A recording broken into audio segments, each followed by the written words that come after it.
자, 한번 볼게요. 이 주황색 글씨가 여러분들이 공부해야 되는 부분이에요. 책을 준비를 못했기 때문에 저는 이렇게 일일이 필기를 했지만 여러분들은 페이지 148쪽에 있는 상세한 설명들을 보면서 수업을 들으면 되겠습니다. 자, 우선 키 1, 접속사의 역할과 종류에 대해서 먼저 배워볼게요. 자, 접속사의 역할이 뭐라 그랬죠? 여기 나와 있죠. 연결고리 역할을 한다. 기차로 예를 들었는데 기차 한 칸이 주어 동사예요. 그럼 앞뒤에 있는 주어 동사 사이를 연결해 주는 게 접속사라고 그랬습니다. 그럼 과연 절과 절만 연결할 수 있냐? 아니죠. 단어와 단어도 연결해 줄 수 있고 구와 구도, 절과 절도 연결을 해줄 수가 있는 겁니다. 뭐든 그냥 연결만 해주면 접속사라고 부르는 거예요. 아, 쉽죠? 그럼 이제 종류 어떤 종류가 있는지 봅시다. 두 가지를 배웠어요. 등위 접속사와 종속 접속사를 배웠습니다. 자, 등위 접속사란 무엇이냐? 대등 관계. 이 말은 등위 접속사를 기준으로 앞과 뒤에 연결되어 있는 애들이 어떻다는 거예요? 서로 대등하다, 똑같다, 같은 뭐 등급의 단어나 구나 절이 연결된다. 그러니까 앞에가 단어면 뒤에도 단어일 거고, 앞이 구면 뒤도 구겠죠. 앞이 절이면 뒤도 절일 거고, 이런 식으로 서로 대등한 관계에 놓이는 접속사를 등위 접속사라고 합니다. 그리고 종속 접속사가 있었죠. 자, 종속 접속사는 종속절을 이어주는 거예요. 이 대등 관계를 이끄는 등위 접속사를 사람과 사람이 손을 맞잡는 걸로 표현을 한다면 종속 접속사는 사람이 강아지를 산책시키는 거예요. 그 강아지랑 이렇게 이어져 있는 목줄이 이 종속 접속사가 되는 겁니다. 그럼 말 그대로 주절이 있어요. 주절이 메인이고 그 뒤에 있는 종속절을 이어주는 애가 종속 접속사구나라고 생각하면 되겠습니다. 자, 우선 여기 나와 있는 세 개는 종속 접속사를 나타내는 거예요. 한번 봅시다. 이제 종속절은 명사절이 올 수도 있고 형용사절이 올 수도 있고 부사절이 올 수도 있죠. 그럼 각각의 접속사 어떤 걸 쓰는지 봐야 됩니다. 하나 가지고 모든 역할을 하는 게 아니에요. 그러니까 어떤 절이 뒤에 오냐에 따라서 연결고리가 정해져 있습니다. that을 쓰거나 whether를 쓰거나 이런 식으로. 그럼 어떻게 해요? 외워야겠죠? that을 쓰면 명사절을 이끄는구나. 이런 식으로 1대1 대응하게 암기를 해야 되는 부분입니다. 그래서 여기를 볼드체로 표시를 할게요. 글자가 두꺼워졌죠. 한번 봅시다. 자, 대시 이끄는 절, whether가 이끄는 절, if가 이끄는 절, 혹은 의문사 주어 동사의 간접 의문문. 얘네들은 모두 문장에서 명사절 역할을 합니다. 그럼 주절이 따로 있고 뒤에 따라오는 종속절이 명사절로 온다는 얘기겠죠? 그렇게 이해하시면 돼요. 다음 형용사절. 이 형용사절은 형용사가 명사를 꾸미니까 이 형용사절 자체도 명사를 꾸미는 역할을 합니다. 그 명사를 선행사라고 부른다고 생각을 해봐요. 그러면은 관계대명사, 관계부사 바로 떠오르죠. 선행사 나오면 자동으로 뭐가 튀어나와요? 관계 땡땡땡이 튀어나오는 겁니다. 여기선 그래서 형용사절은 관계대명사와 관계부사절이 있구나라고 생각을 해주면 돼요. 아, 이건 쉽죠? 네, 마지막 부사절을 이끄는 애들은 엄청 많아요. 아까 잠깐 얘기를 해봤지만 이유, 시간, 조건, 뭐 양보 이런 애들을 다양한 의미를 나타내주기 때문에 쓰이는 접속사도 다양합니다. 외우세요. 이거 외워야 됩니다. when, 언제, 뭐 아니죠. 때죠, 때. before, 이전에, after, 이후에 이런 식으로 좀 접속사에 해당하는 의미도 외워둘 필요가 있습니다. 특히 이 while은 뜻이 두 가지가 있죠. 하나는 동안에, 하나는 반면에. 그래서 두 가지 뜻을 구분해서 암기를 할 필요가 있습니다. 여기 암기하라 했습니다. 이거 암기를 해야 문제를 잘 풀 수 있어요. 두 번째, 병렬 구조란 무엇인가? 대등 관계다. 우리 등위 접속사 배웠죠? fanboys. F는 for, A는 and, N은 nor, B는 but, O는 or, Y는 yet, S는 so입니다. 이제 앞뒤로 대등한 관계를 나타내주는 그런 애들을 등위 접속사라 부른다. 그리고 그 앞뒤가 대등한 관계를 병렬 구조라고 부른다라고 하면 되겠습니다. 그리고 세 번째 이제 상관 접속사란 무엇이냐? 그러니까 접속사로 뭔가 두 개를 연결을 해줬어요. 근데 그 둘 사이에 좀 상관 관계가 있다. 좀 약간 연관이 있다. 이런 얘기예요. 근데 이 부분은 뭐 그 자체의 뜻도 중요하지만 수일치를 해주는 게 굉장히 중요합니다.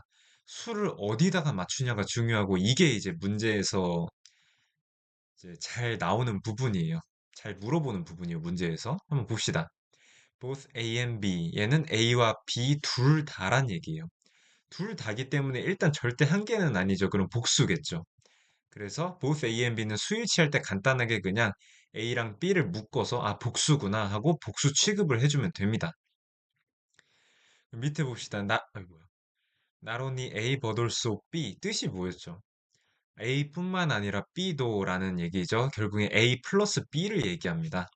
똑같은 뜻으로 B as well as A랑 똑같다 그랬어요. 뭐가 다르죠? 여기 앞에 A가 오냐 B가 오냐 이 순서의 차이에 집중을 해야 됩니다. 그 이유는 수일치를 해야 되기 때문이죠. 자, 뒤에 B에다가 수일치를 해요. 이렇게 두껍게 표시되어 있죠. 그럼 만약에 not only A but also B라고 써있는 구문을 as well as로 바꿨어요. 그러면 A와 B의 순서가 바뀌기 때문에 as well as를 쓴 문장에서는 요 앞에다가 수일치를 해야 된다는 거 이거를 되게 주의해야 됩니다. 실수하기 쉬우니까요.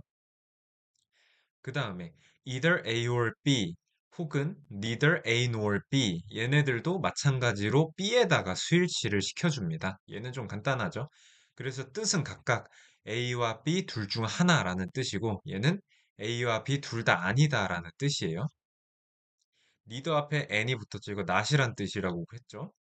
or 뒤에도 앞에도 n이 붙었죠. 얘도 not이라는 뜻이고 nor도 둘 다 아니다라는 뜻을 나타내준다 그랬어요. 아까 여기 fanboys 할 때 n이 no어가 되는 거였죠. 잘 기억해 두시고. 이렇게 28단원 연결고리 접속사 요약을 좀 해봤습니다.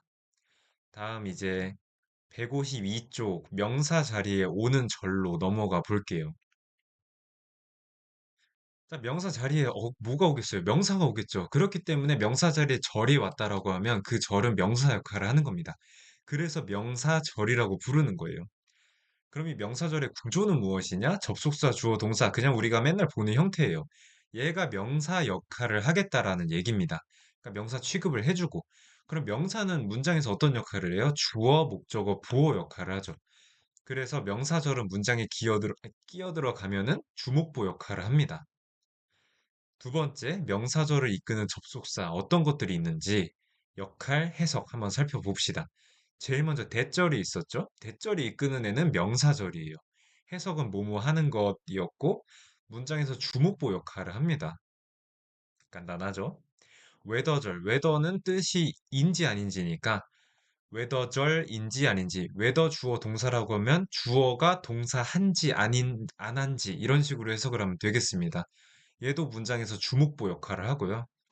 마지막으로 if. 여기서 if는 만약이란 뜻이 아니죠. 여기서 if는 요 whether랑 똑같이 뭐뭐인지 아닌지라는 뜻으로 해석을 해요. 그럼 얘는 무슨 역할을 하느냐? 목적어 역할밖에 못하죠. whether는 뜻은 똑같은 애인데 whether는 주목보 역할을 할 수 있는데 if는 인지 아닌지인데 목적어 역할밖에 못해요. 아, 요게 이제 외워야 될 포인트죠. 뜻은 똑같은데 누구를 쓰면 주목부 역할을 할 수 있고 누구를 쓰면 목적어 역할밖에 못해. 이런 부분이 문제에 나오는 겁니다. 그래서 이런 부분을 암기를 해줘야 돼요. 그러면은 if를 쓴 절이 맨 앞에 주어 자리에 나왔다. 그러면은 틀린 걸까요? 틀리진 않는데 이제 인지 아닌지라고 해석이 안 되겠죠. 뭐라고 해석이 될까요? 만약에라고 해석이 되겠죠. 그럴 때는 약간 얘기가 달라집니다. 그래서 여기서의 if는 인지 아닌지고, 아, if가 인지 아닌지로 쓰일 때는 목적어 역할밖에 못하는구나라고 생각을 하면 되는 거예요. 이거 중요하니까 잘 암기해 두시고. 세 번째로 간접 의문문. 우리가 배웠던 의문문은 항상 의문사를 가지고 있습니다. 그럼 직접 의문문뿐만 아니라 간접 의문문도 의문사가 있겠죠. 그러면은 어순이 어떻게 될까요? 우리가 의문문 만들 때는 동사랑 주어의 위치를 바꿔줬습니다. 그래서 주어 동사가 아니라 동사 주어 순으로 해석이 됐죠. 근데 여기서 간접 의문문은 물음표로 끝나는 게 아니라 마침표로 끝나는 거기 때문에 일반 평서문 어순을 따라요. 그래서 여기서는 의문사 뒤에 동사가 아니라 주어가 오는 겁니다. 그래서 맨날 외우는 의주동 하는 그 어순을 잘 기억을 해둬야 돼요. 근데 여기서 의문사가 뭔지 모른다 하면 이제 꿀밤 맞아야죠. 그러니까 의문사, 주어, 동사 이 어순을 잘 기억을 해두시고 간접 의문문도 결국에 뭔가를 물어보는 문장이다. 근데 여기서는 간접 의문문을 묶어서 명사 취급을 한다, 명사 역할을 한다, 주목보 역할을 한다라고 기억을 해두면 되겠습니다. 자, 그럼 의문사가 없는 간접 의문문도 있나요? 있습니다. if나 whether가 바로 그것이죠. 인지 아닌지예요. 이냐 아니냐라고 물어보는 거랑 의미가 똑같죠. 그렇기 때문에 의문문 취급을 해주는 겁니다. 이때도 마찬가지로 평서문 어순을 따라서 뒤에 주어 동사가 나와요. 그래서 의문사 주어 동사, if, whether 주어 동사 둘 다 이제 명사 역할을 한다. 문장 속안에서 주목보 역할을 한다라고 기억을 해두면 되겠습니다. 자, 이제 156쪽으로 넘어가 볼게요. 여기는 이제 명사 뒤에서 명사를 꾸미는 절입니다. 자, 명사를 꾸미는 보자마자 어떤 품사가 떠올라야 돼요? 형용사가 떠올라야죠. 그래서 이 단어는 형용사절을 이해하는 단원입니다. 명사를 어떻게 꾸미는지, 그래서 그 꾸밈 받는 명사를 뭐라고 부르는지, 우리 관계대명사 배울 때 선행사라는 거 배웠죠? 그 수식을 받는, 형용사의 수식을 받는 명사를 선행사라고 합니다. 앞에 있으니까 당연히 선행사라고 부르는 거예요. 이 선자가 먼저 선자입니다. 그럼 이제 종류는 뭐가 있냐? 관계 땡땡땡이 있는데 관계 대명사와 관계 부사가 있었어요. 그래서 관계 대명사부터 한번 살펴보겠습니다. 자, 격이라는 게 있었죠. 격이 무엇이냐? 주격, 목적격, 소유격이라고 불러요. 근데 이걸 왜 나눌까요? 그 이유는 이제 관계대명사가 이끄는 절이 불완전하기 때문입니다. 불완전하다는 말은 어디가 하나가 빠져 있다는 얘기예요. 그리고 그 빠져 있는 부분을 관계대명사가 채워주는 역할을 합니다. 자, 주어가 없는 절이에요. 그래서 관계대명사가 주어 자리를 채워줬어요. 이런 애를 뭐라고 부릅니까? 주격 관계대명사라고 부르죠. 목적어가 없네? 그러면 목적격 관계대명사로 메꿔주는 거고, 소유격 표현이 없어. 앞에가 소유자고 뒤에가 소유물이네. 근데 사이에 소유격 표현이 없다 하면은 그거를 대체해주는 소유격 관계 대명사도 있습니다. 한번 살펴볼게요. 주격 관계 대명사 사람일 때 who, 사물일 때 which, 둘 다 that. 그 다음에 목적격 관계 대명사 사람일 때는 who나 whom도 쓰죠. 사물일 때는 which, 둘 다 that 이렇게 쓸 수 있습니다. 자, 소유격 관계대명사 whose 하나밖에 없죠. 이것만 기억을 해두면 돼요. 어, 선생님 그럼 what은 뭔가요? 우리가 what도 배웠습니다. 얘를 뭐라고 불렀죠? 선행사를 포함하는 관계대명사라고 배웠습니다. 선포관이라고 배웠어요. 얘는 다른 표현으로 바꾸면은 the thing that입니다. 그래서 that은 관계대명사고 the thing은 선행사야. 근데 이 둘을 모두 꿀꺽 삼킨 게 what이구나 라고 생각을 해주면 되겠습니다. 이 what은 앞에 선행사가 없기 때문에 이 꾸밈을 받는 선행사가 없다라고 생각하면 돼요. 왜냐면 이미 삼켜버렸으니까. 그쵸? 다음은 관계부사 보겠습니다. 종류가 네 종류죠? 외워야겠죠? 자, when, 뭐 언제라는 뜻이고, where, 어디에라는 뜻이고, why, 왜, how, 어떻게 이런 뜻이에요. 그럼 얘가 앞에 선행사 시간을 가지고 오면 when을 쓰고 장소를 가지고 오면 where를 쓰고 이런 식입니다. 앞에 놓인 선행사가 시간이면 뒤에 나오는 관계부사는 당연히 when이 되겠죠. 이런 식으로 이렇게 1대1 대응을 시키면서 외우면 됩니다. 시간일 때는 when, 장소일 때는 where, 이유일 때는 reason일 때는 why, 방법, way일 때는 how를 쓰면 됩니다. 그리고 관계 부사가 이끄는 저는 완전해요. 그렇기 때문에 뒤가 어디 하나 모자름이 없습니다. 그럼 뭐만 신경 쓰면 돼요? 요 선행사에 따른 알맞은 관계 부사만 쓸 줄 알면 되겠죠. 근데 여기서 하나 중요한 포인트가 하나 있습니다. 바로 요 how입니다. how. 별표를 하나 칠게요. how가 왜 중요하냐? 선행사 way가 있죠. way가 있고 그 뒤에다 관계부사 how를 써줄라 그래요. 그래서 어떤 표현을 만들었냐? The way how라는 표현을 만들었어요. 이거 될까요? 안 될까요? 안 되죠. 이거 안 됩니다. The way랑 how는 둘 중에 하나만 써줘야 돼요. The way를 썼으면 how를 안 쓰고 how를 썼으면 the way를 안 쓰는 거예요. 이것만 기억을 해두세요. 네, 마지막 관계대명사와 관계부사 비교해 봅시다. 뭐가 차이가 있죠? 뒤에가 완전한지 불완전한지, 완전한 절을 이끄는지 불완전한 절을 이끄는지, 좀 약간 저렴하게 얘기하면 뒤가 삐꾼지 아닌지만 보면 되는 거예요. 뒤가 완전하면 관계부사절, 뒤가 불완전하면 관계대명사절이라고 생각하면 되겠습니다. 간단하죠? 이제 마지막 160쪽 한번 펴봅시다. 제목이 문장 앞과 뒤에서 부사 역할을 하는 절이에요. 우리 부사 뭐 역할했죠? 다 꾸미죠. 명사 빼고. 뭐 형용사도 꾸미고, 부사도 꾸미고, 동사도 꾸미고, 문장 전체도 꾸밉니다. 근데 여기서 부사절은 보통은 문장 전체를 꾸미기 위해서 오기 때문에 보통은 맨 앞에 위치를 하는 경우가 많아요. 아니면 모든 내용을 서술한 다음에 맨 뒤에다가 박아주는 경우도 있습니다. 그래서 위치가 어디냐? 문장의 맨 앞이나 맨 뒤구나.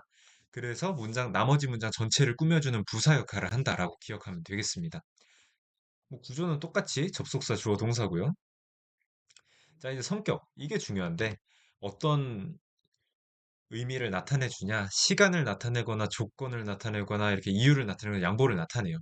여기서 양보는 이 자리에 앉으세요. 이런 양보가 아니라 그랬죠? 얘는 비록 비록 뭐뭐일지라도 그 문장의 포커스를 다른 쪽으로 이렇게 양보해 주는 거예요. 다른 쪽으로 흐름을 바꿔주는 거기 때문에 양보라고 부르는 것 같아요.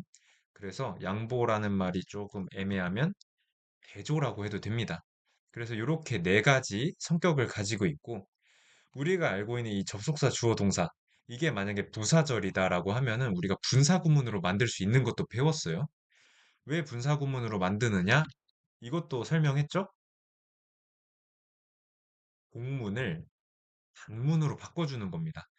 복문은 주어 동사가 두 개인 문장이었죠. 그래서 기차 두 칸 이렇게 연결되어 있는 거를 생각하면 돼요. 문장이 주어가 동사하고 주어가 동사하다 이런 복문으로 이루어진 문장을 단문 주어 동사가 하나인 문장으로 바꿔주는 겁니다. 그래서 주어가 동사하다라고 바꿔주는 거라 그랬죠. 그럼 분사구문 만드는 방법만 한번 체크해 보겠습니다. 일단 제일 먼저 얘를 어떻게 해요? 날려줬죠? 그다음에 주어 어떻게 해요? 날려줬죠? 동사 어떻게 돼요? 이 동사 그대로 냅두면 머리 하나에 몸통 두 개가 달려있는 이상한 애라 그랬죠. 그러니까 얼른 몸통 하나를 몸통이 아니게 바꿔줘야 됩니다. 그래서 접속사 달리고 주어 달린 다음에 동사를 분사로 바꿔주는 거예요. 분사는 뭐가 있었죠? ing 혹은 ed 혹은 pp가 있었죠. ing는 능동이야. 내가 하는 거고 ed나 pp는 내가 당하는 겁니다. 근데 여기서는 ing를 조금 중요하게 외워두세요. 그래서 분사 구문은 뭐다? 이 주어 동사 두 개짜리 복문을 주어 동사 하나짜리 단문으로 만들어 주는 거다. 그렇기 때문에 접속사 날리고 주어를 날려서 절 하나를 없애버렸어. 그 다음에 동사 하나 딸랑 남아있으니까 얘를 분사로 바꿔버린 거야. 그럼 이제 더 이상 주어 동사 두 개가 아니게 되겠죠. 이렇게 분사 구문을 써주는 방법까지 다뤄봤고, 자, 여기는 이제 암기입니다. 암기. 그냥 다 외우면 돼요. 뭘 외우냐? 시간을 나타내는 접속사는 뭐가 있고, 뜻은 무엇이냐? 이런 거 외우면 돼요. 조건을 나타낼 때는 뭐를 쓰냐? unless는 if not이랑 똑같다. 이런 것도 외워두면 좋겠죠? 그 다음에 여기서 중요한 거 한 가지. 자, 시간과 조건을 나타내는 부사절은 미래 시제를 쓴다 그랬어요? 안 쓴다 그랬어요? 안 쓴다 그랬죠. 그럼 미래 시제 어떻게 나타내줘요? 그냥 현재 시제로 쓰고 미래 시제로 해석만 하는 겁니다. 자, 그러면은 if가 이끄는 절에 will이 들어가요. If I will be a rich. 만약 내가 부자가 된다면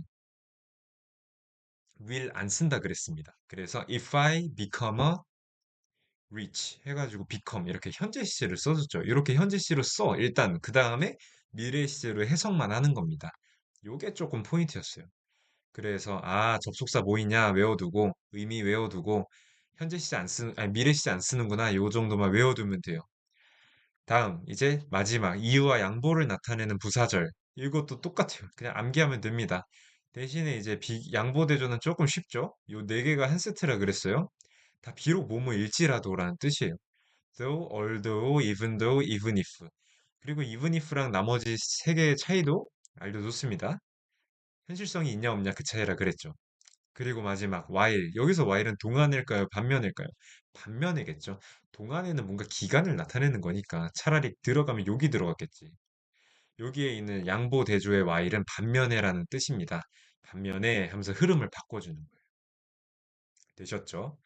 자, 이렇게 지난 토요일 날 있었던 수업 내용을 좀 복습을 해봤습니다. 한 번 더 살펴보고 싶으면 한 번 더 책을 쓱 읽어보고 이제 세듀런이랑 책의 랩업 있죠. 그거 문제를 먼저 한번 풀어보세요. 그리고 다 끝난 학생들은 단어를 외우고 세듀런으로 단어 시험을 보면 되겠습니다. 감사합니다.